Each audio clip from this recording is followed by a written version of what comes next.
দুর্নীতি, দুঃশাসন, গুম খুন আর দেশের টাকা পাচার করার কারণেই আওয়ামী লীগের পতন হয়েছে বলে মন্তব্য করেছেন বিএনপি মহাসচিব মির্জা ফখরুল ইসলাম আলমগীর।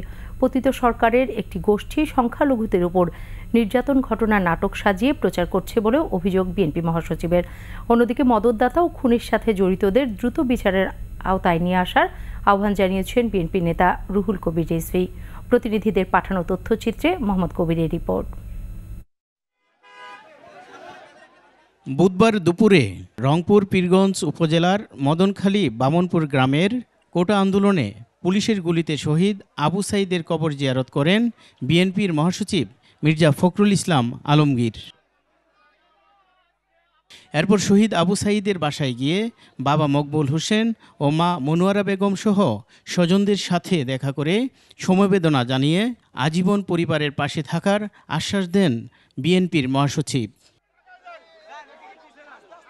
এরপর সাংবাদিকদের সাথে মতবিনিময় করে মির্জা ফখরুল বলেন, দুর্নীতি, দুঃশাসন, গুম খুন আর দেশের টাকা পাচার করার কারণেই আওয়ামী সরকারের পতন হয়েছে।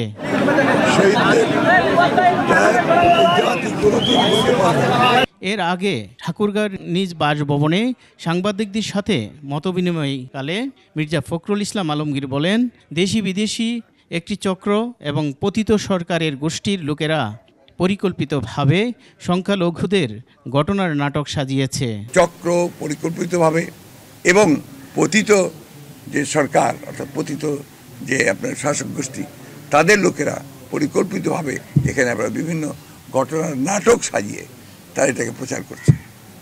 যেমন আপনার কয়েকদিন আগে এখানে বালিয়াডাঙ্গিতে আপনার মাইনরিটি চলে যাচ্ছে করে 300-400 লোককে তারা একখানে জড়ো করেছে।